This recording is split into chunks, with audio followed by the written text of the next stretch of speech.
Hello dear student, मैं रुपेश कुमार राय, आपका बहुत बहुत स्वागत है मेरे यूट्यूब चैनल पर।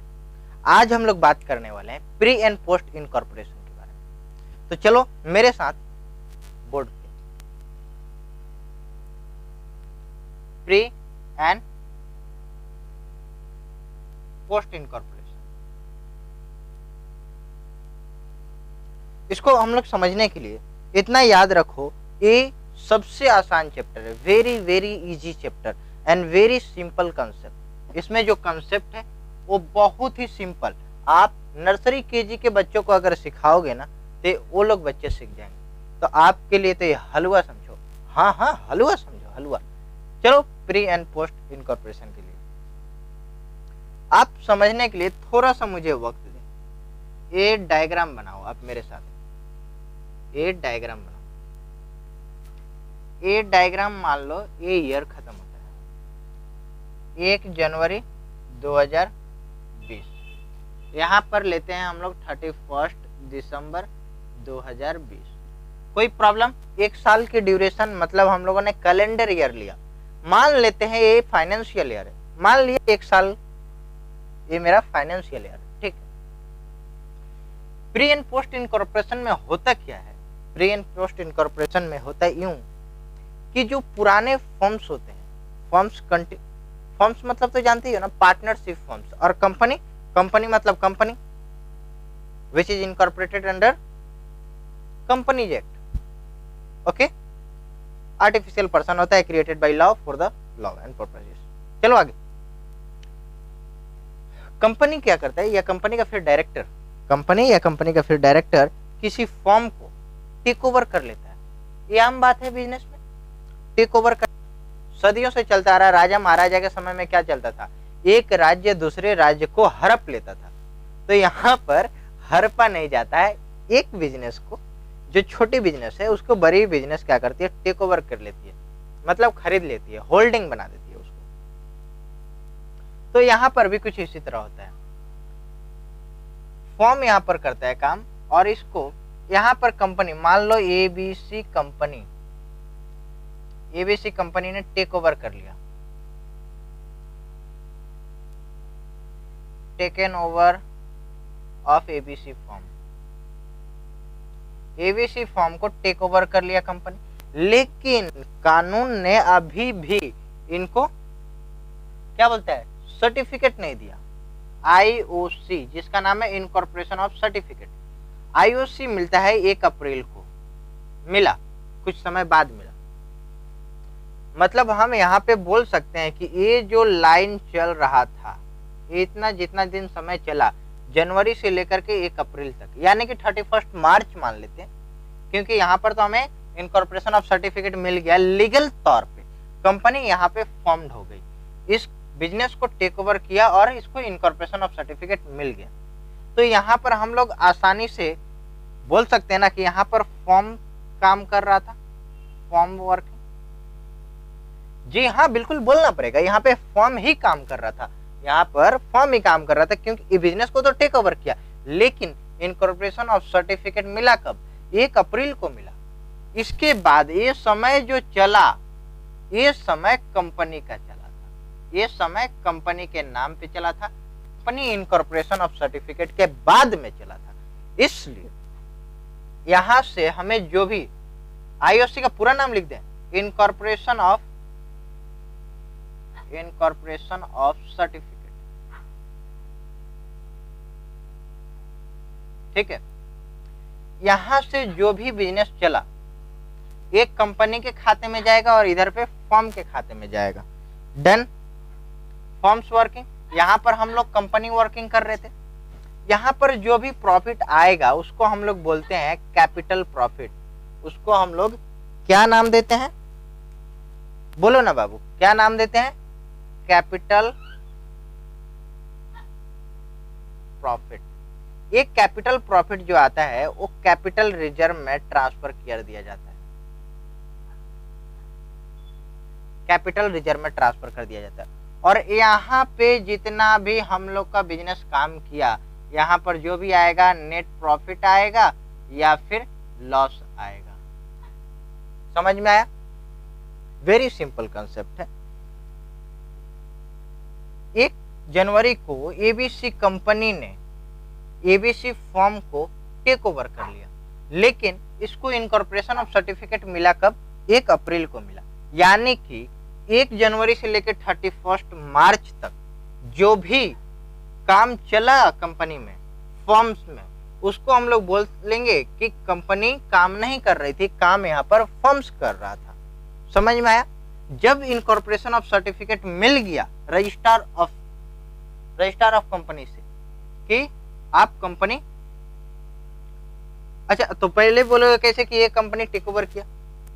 क्यों नहीं टेक ओवर कर सकते? मेरे पास पैसे है, हम किसी के भी बिजनेस को जो who have intention to sell out their business, अगर आपके पास कोई संपत्ति है और आप बेचना चाहोगे और हम खरीदना चाहते हैं, मेरे पास पैसे है, आपको पैसे की जरूरत है और आप बेचना चाहते हो, तो क्या ये कॉन्ट्रैक्ट इलीगल होगा? कौन बोलता है आपको इलीगल होगा? बिल्कुल सेल होगा, क्योंकि यहां से यहां तक मैंने टेक ओवर किया, यहां से यहां तक जो मेरा कंपनी काम किया वो फर्म्स के नाम पे काम किया, क्योंकि सर्टिफिकेट मुझे 1 अप्रैल को मिला, और इसके बाद जो हमने काम किया वो कंपनी के लिए किया। यहाँ पर जो भी आएगा वो नेट प्रॉफिट होगा और यहाँ पर जो भी आएगा कैपिटल प्रॉफिट होगा, जो कैपिटल रिजर्व में डाला जाएगा। अगर सर यहाँ पे लॉस हो जाता है तो उसको कहाँ जाता है? लॉस हो जाता है तो गुडविल अकाउंट में हम लोग डाल देते हैं, अमोर्टाइजेशन गुडविल में। ओके, इतना दूर क्लियर है आपको? तो बोलो हम आगे और बढ़ते हैं। सर इस चैप्टर में मुझे करना क्या है? बिल्कुल सही सवाल। इस चैप्टर में आपको डिस्ट्रीब्यूशन करना है। डिस्ट्रीब्यूशन करना है? हाँ, डिस्ट्रीब्यूशन करना है। किस चीज का distribution?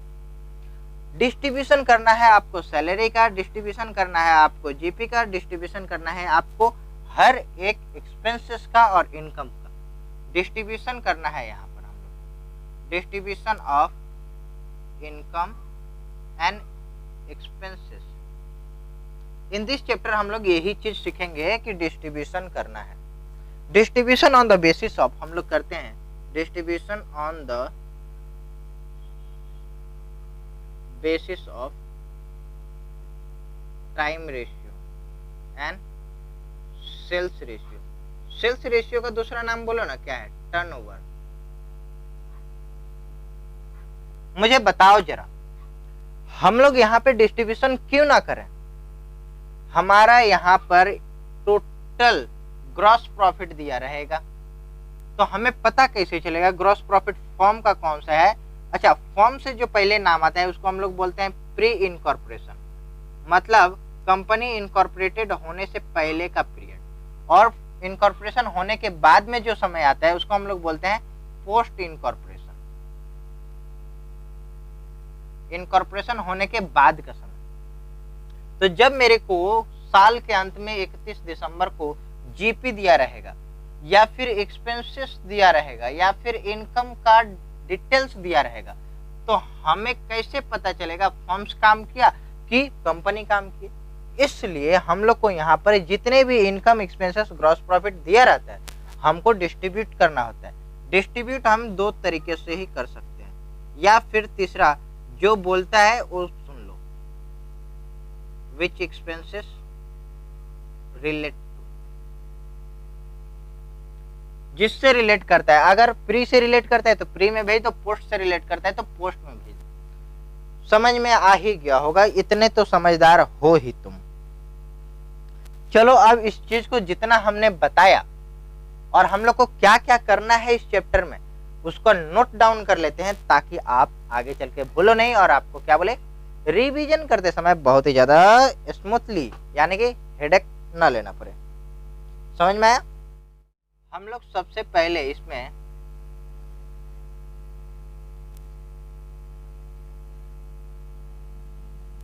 In this chapter we have to divide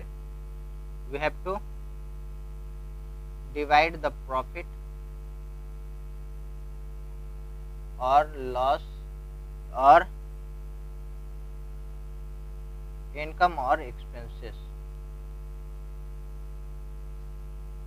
in the form of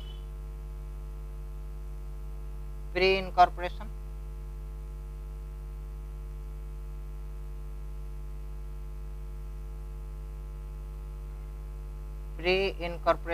और post incorporation.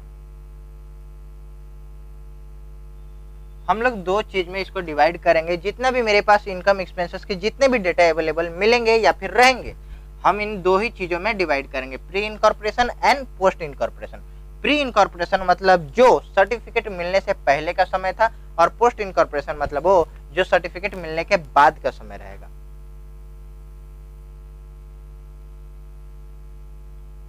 Profit prior to incorporation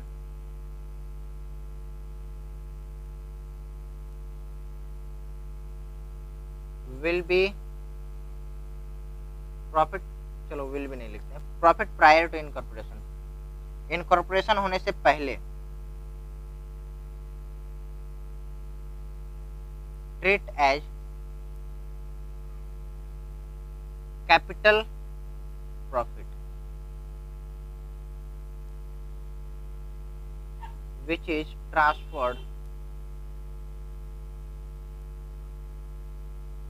is transferred to capital reserve। Capital, अगर प्रॉफिट होता है प्रायर टू इनकॉर्पोरेशन, उसको हम लोग कहाँ भेजेंगे? कैपिटल रिजर्व में भेजेंगे।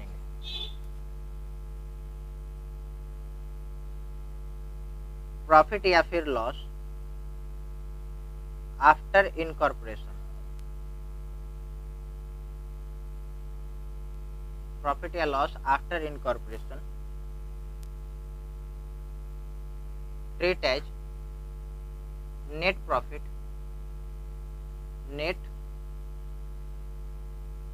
या फिर net loss of the company.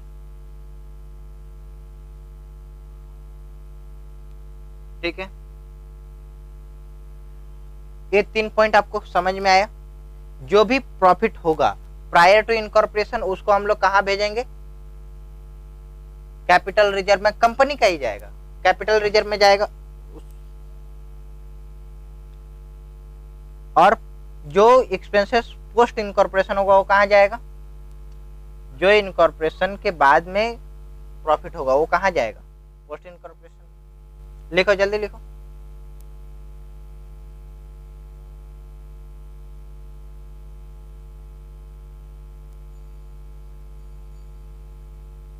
लिखो, और लिखाना है, फटाफट लिखो, मिटा दें।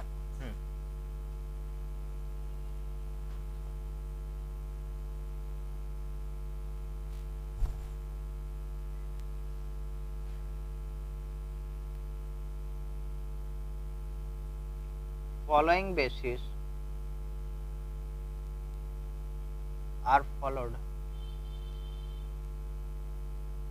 bases are followed for distribution of income and expenses। Income and expenses के लिए फॉलोइंग हम लोग बेसिस यूज करते हैं। पहला बेसिस है हमारा टाइम बेसिस, और दूसरा इनकम है हमारा सेल्स बेसिस। टाइम बेसिस और सेल्स बेसिस, ओके। अब हम लोग यहाँ पे एक डायग्राम छोटा सा ड्रॉ कर लेते हैं। जो डायग्राम हमने बनाया था, 1 जनवरी 1 अप्रैल को इनकॉर्पोरेशन मिला और 31 को क्लोज हुआ। ये मेरा क्या हुआ? Took over of form. यहाँ पे आईओसी इनकॉर्पोरेशन ऑफ सर्टिफिकेट मिल गया। इससे इस बीच का जो समय है, कितना महीना? जनवरी, फरवरी और मार्च, पूरा महीना, यानी कि 3 मंथ। और यहां से यहां तक का समय कितना है? 9 मंथ हम लोग बोल सकते हैं। तो टाइम बेसिस अगर निकालना होगा तो मेरे टाइम बेसिस का फॉर्मूला क्या होगा, 3:9 और 1:3। टाइम बेसिस समझ में आया। सेल्स बेसिस हम चेक करेंगे कि इसके और इसके बीच में, इसके और इसके बीच में सेल्स कितना हुआ मेरा, यहाँ का सेल्स कितना है और यहाँ का सेल्स कितना है, ये दोनों का सेल्स का रेशियो निकालेंगे जिस तरह हमने टाइम का निकाला। We will discuss on the question के साथ में करेंगे विच इज बेटर अंडरस्टैंडिंग। ठीक है, तो हम लोग डिस्ट्रीब्यूशन के लिए 2 बेसिस का फॉर्मूला ज्यादातर यूज करते हैं यूजुअली, लेकिन कुछ कुछ एक्सपेंसेस जो होते हैं वो डायरेक्टली बोल देते हैं जहां पे भेजना है वहीं पर भेज दो। I hope this is clear. Next हम लोग को नेक्स्ट पॉइंट की तरफ बढ़ते हैं, टाइम बेसिस।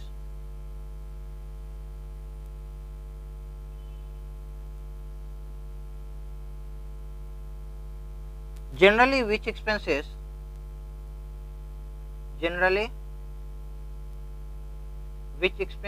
are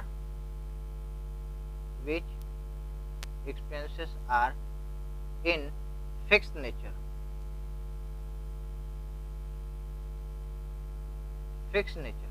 या fixed type of nature of income or expense। जो खर्चे फिक्स्ड नेचर के होते हैं उनको हम लोग टाइम बेसिस पे डिस्ट्रीब्यूट करते हैं। जैसे एग्जाम्पल रेंट हो गया, रूम, फ्लैट, ऑफिस, फैक्ट्री का rent, salaries of skilled staff, जो स्किल्ड स्टाफ है उसका सैलरी। ठीक, इससे रिलेटेड जो खर्चे फिक्स है कि नहीं, जो खर्चे फिक्स है उनका, उन सब चीज का टाइम बेसिस पे जाएगा, sales basis.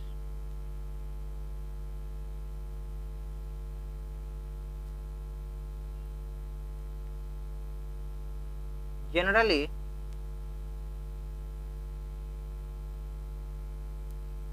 which variable nature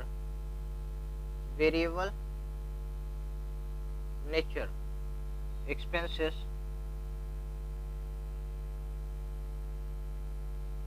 occurred, जो जनरली वेरिएबल नेचर के एक्सपेंसेस ऑकर्ड होते हैं वो एक्सपेंसेस हम लोग के सेल्स बेसिस में जाते हैं। जो सेल्स के डिमांड पर, सेल्स अगर बढ़ेगा तो ये खर्चे भी बढ़ेंगे, अगर सेल्स घटेगा तो ये खर्चे भी घटते हैं। जैसे एग्जांपल सेल्स कमीशन, ठीक, सेल्स पर्सन सैलरी या सेल्स कमीशन बोल सकते हैं, सेल्स कमीशन ही सही रहेगा। सेल्स के बेसिस पे हम लोग का क्या बढ़ता है और carriage outward,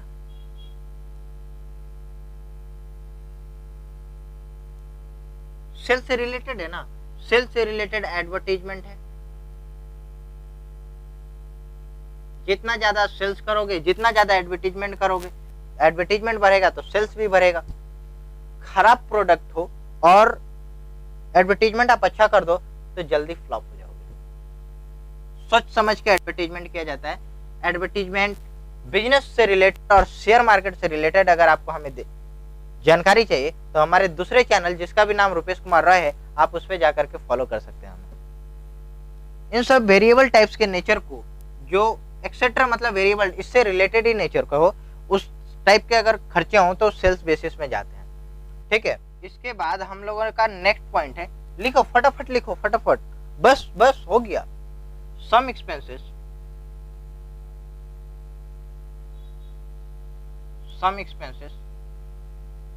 which are exclusively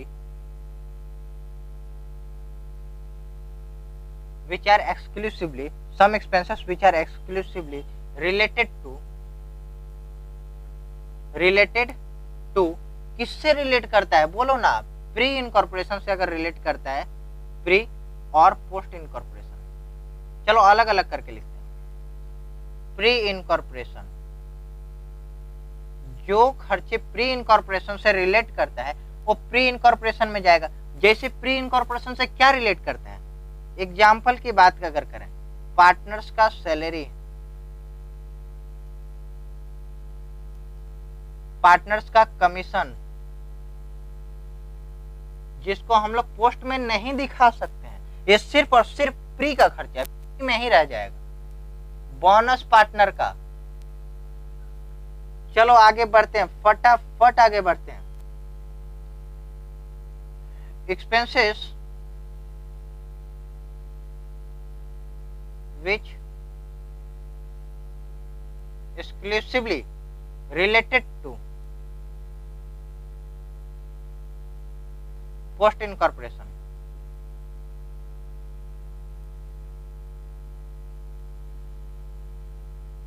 related to post incorporation, ठीक है। एग्जाम्पल, डायरेक्टर सैलरी, डायरेक्टर का सैलरी,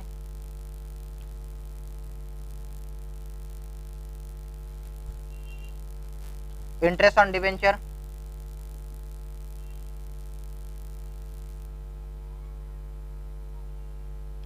इन सब से रिलेटेड जो खर्चे होते हैं, कंपनी से रिलेटेड जो भी खर्चे होते हैं उसको हम लोग कंपनी में डालेंगे, जो फॉर्म से रिलेटेड खर्चे हैं उसको हम लोग फॉर्म में डालेंगे। तो अब तो आप समझ ही गए होगे ना कि इसमें हम लोग को करना क्या है। टाइम बेसिस पे और सेल्स बेसिस पे जो प्री एंड पोस्ट बेसिस पे जो खर्चे आते हैं उसको सिर्फ अलग अलग कर देना है, तुम्हारा काम बन गया। और ये लगभग 8 से 10 मार्क्स कैरी करता है। प्रोफेशनल एग्जाम में 4-5 मार्क्स कैरी करता है, लेकिन बहुत ज्यादा इजी चैप्टर है। चलो अब हम लोग सवाल लगाएंगे, सवाल पढ़ेंगे ताकि और आपको समझ में आए, और सवाल लगाएंगे ताकि बेटर अंडरस्टैंडिंग यानी कि क्लियर मक्खन की तरह हो जाए एकदम। चलो सवाल है मेरा, पहला सवाल, रामा उद्योग limited was incorporated on August 2019।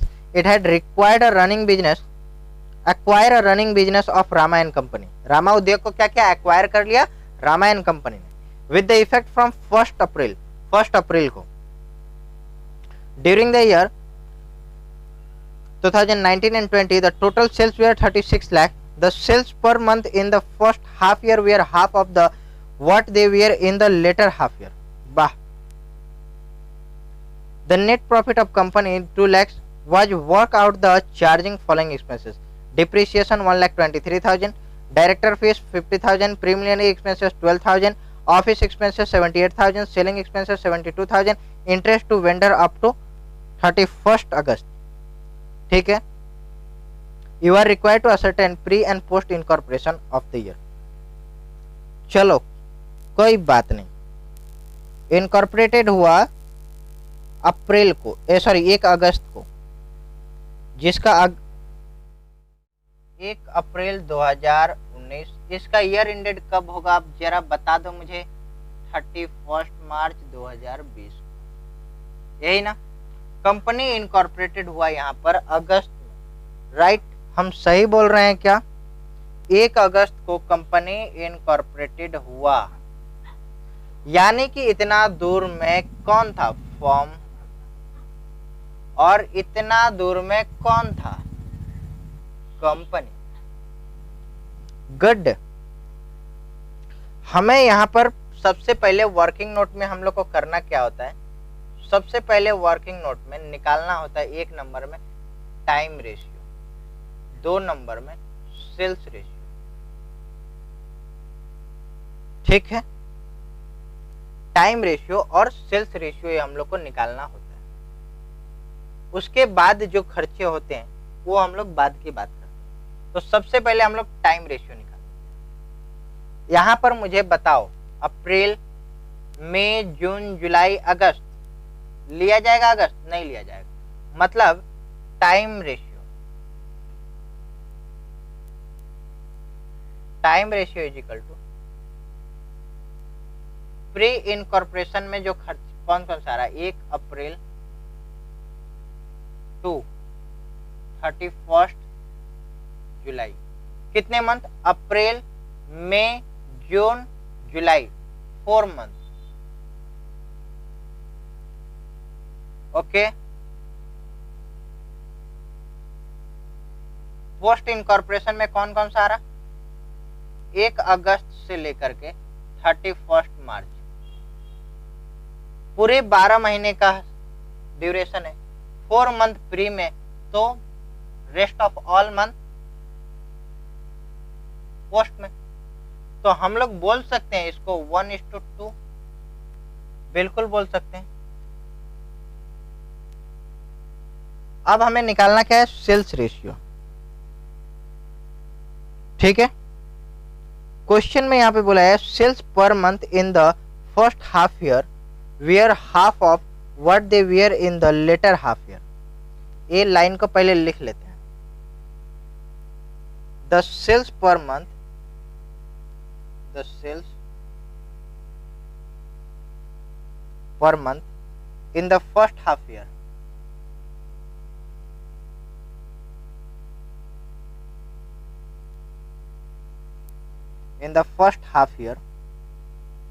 where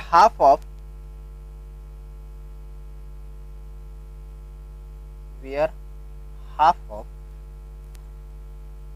what they were in the later half year, what they were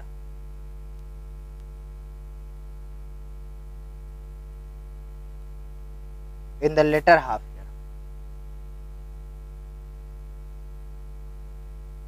ठीक है,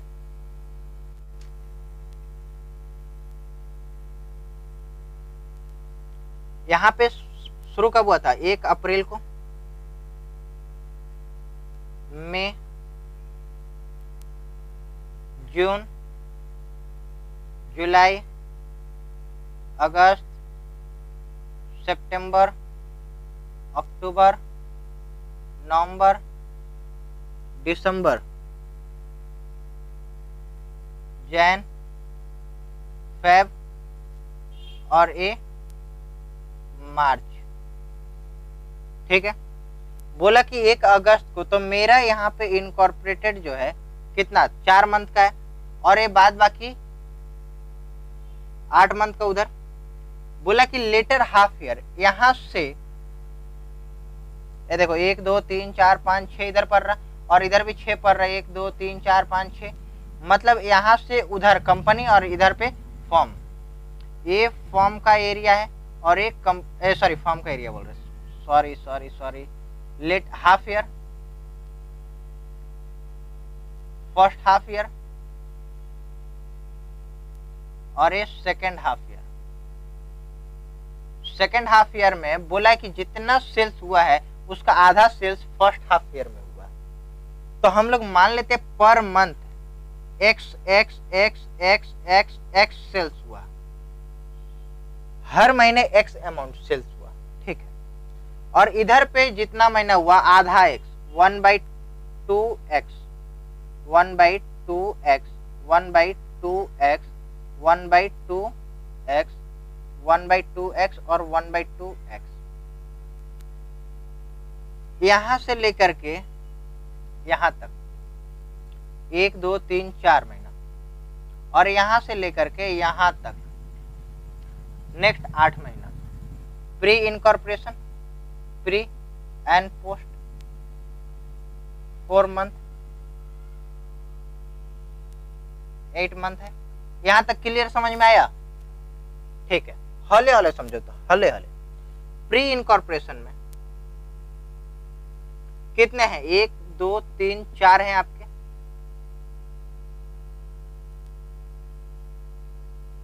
फोर एक्स एक्स अगर काउंट करें तो 4x हो जाएगा। इसको और ब्रैकेट में करें तो कितना आ जाएगा, 4x divided by 2 is equal to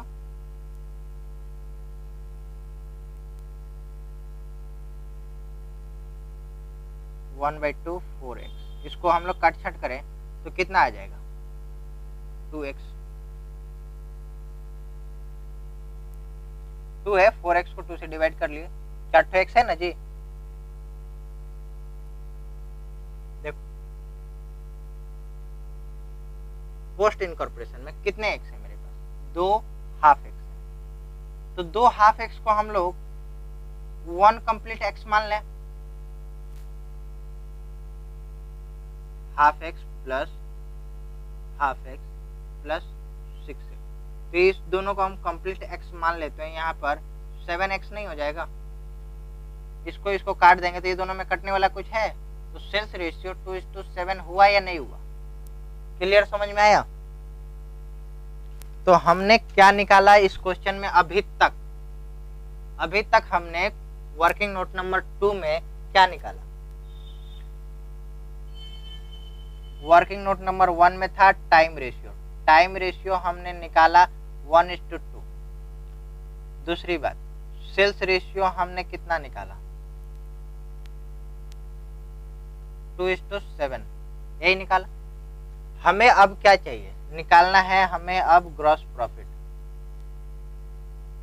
sir question में दिया हुआ है, क्वेश्चन में नेट प्रॉफिट दिया हुआ है और जो एक्सपेंसेस दिया हुआ है उसको ऐड बैक करके हमें ग्रॉस प्रॉफिट निकालना है।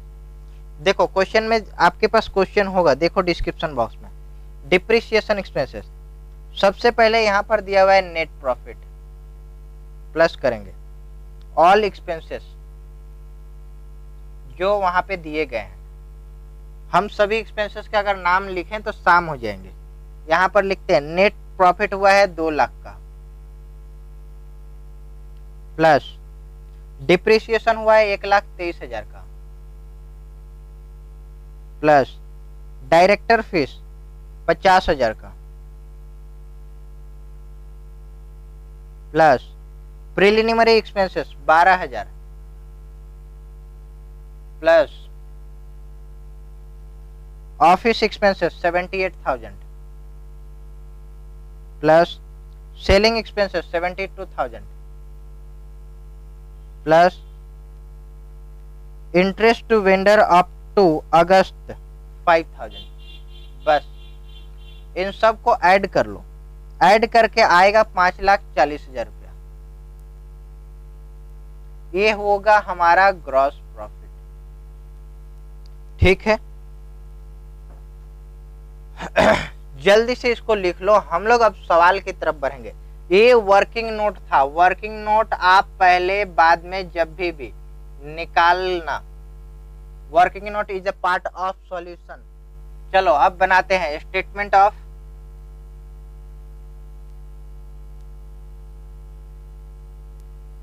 Pre and post incorporation. Statement of pre and post incorporation, यहाँ पे for the year ended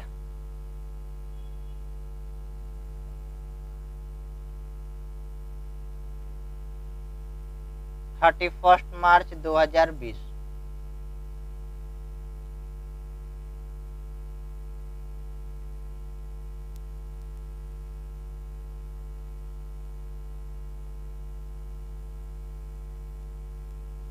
particular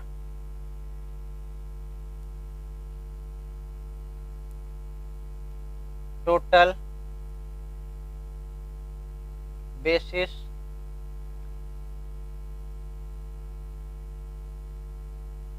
pre incorporation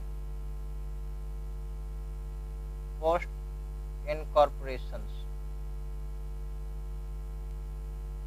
ठीक है, सबसे पहले हम लोग क्या लिखते हैं? ग्रॉस प्रॉफिट या फिर ग्रॉस लॉस, यही चीज लिखते हैं। लिखेंगे हम लोग यहाँ पे ग्रॉस प्रॉफिट हमारा कितना आया था? 5,40,000। ग्रॉस प्रॉफिट वेरिएबल नेचर है या फिक्स नेचर है?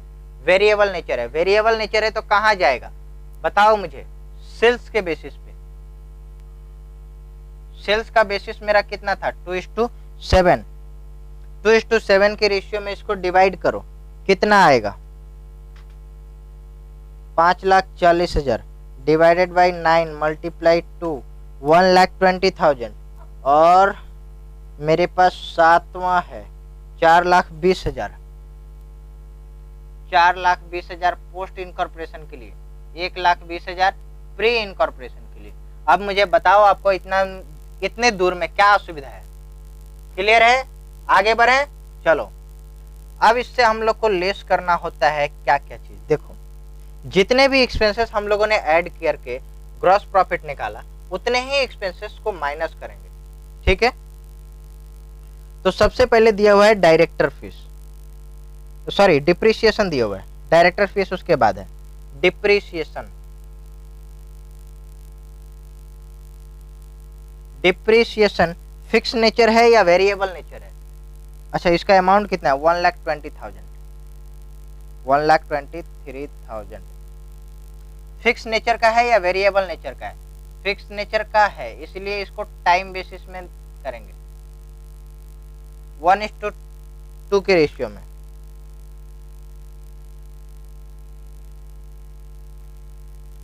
$41,000 और 82,000,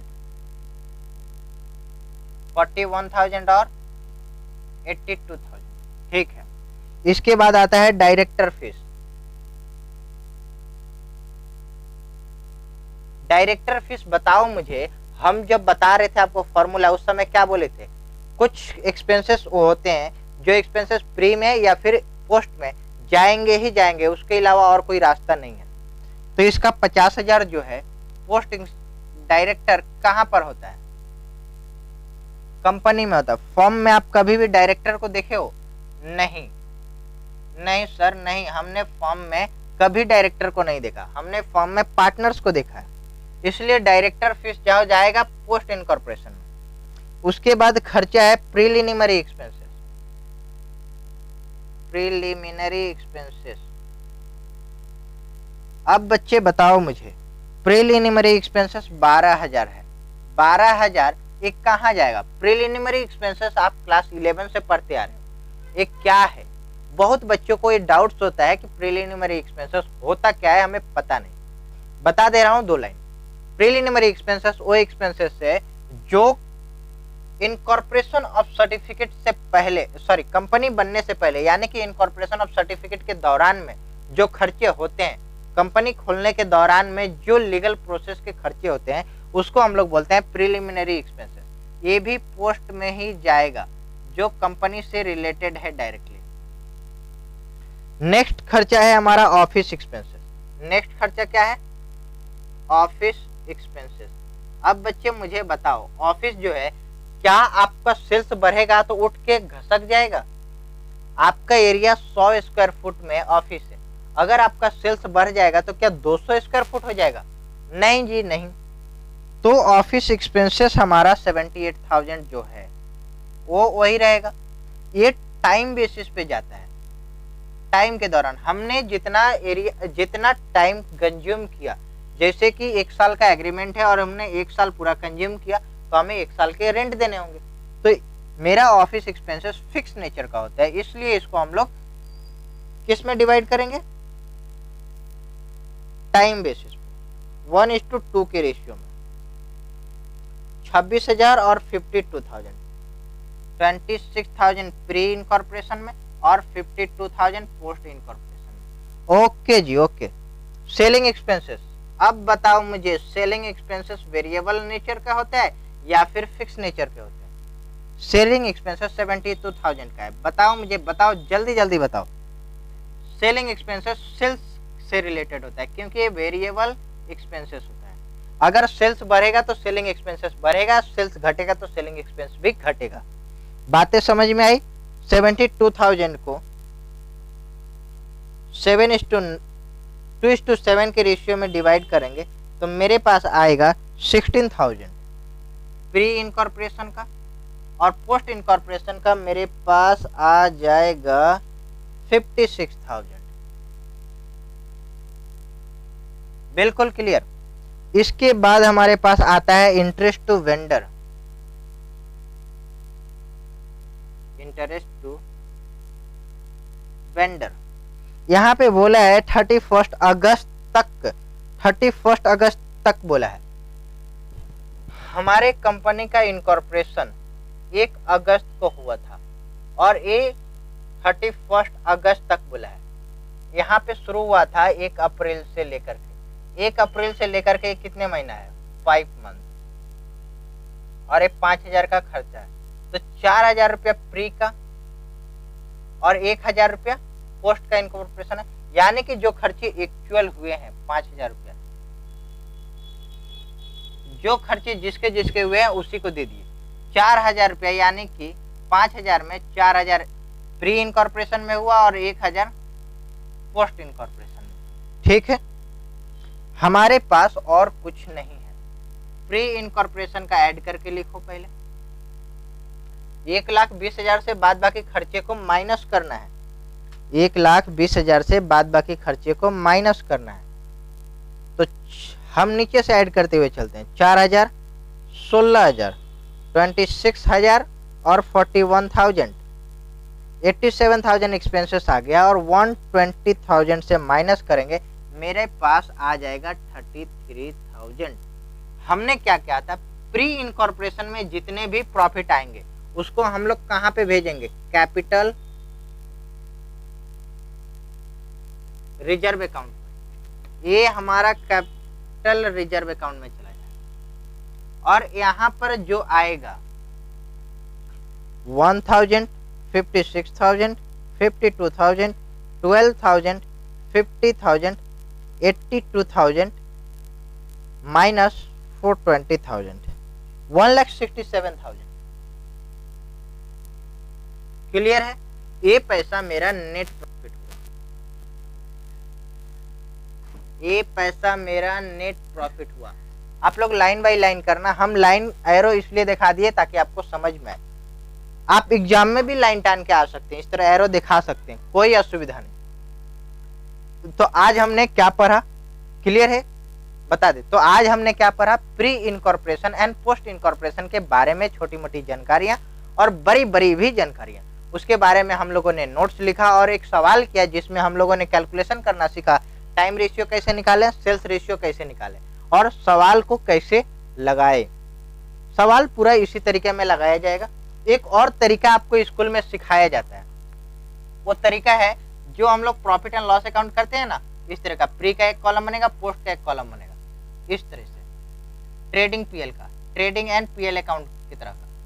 तो इस तरह से हम इसलिए नहीं कराते हैं क्योंकि यहाँ पे जगह कम बचता है और इधर पे सिर्फ एक ग्रॉस प्रॉफिट ही लिखना है, बाद बाकी ये जगह खाली रहता है। तो हम इस तरह से अगर करेंगे तो हम पूरे एरिया को कंज्यूम कर पाएंगे। तो डाउट्स में ना रहो कि हम इस तरह से अगर बनाएंगे तो गलत हो जाएगा या इस तरह से बनाएंगे तो गलत होगा।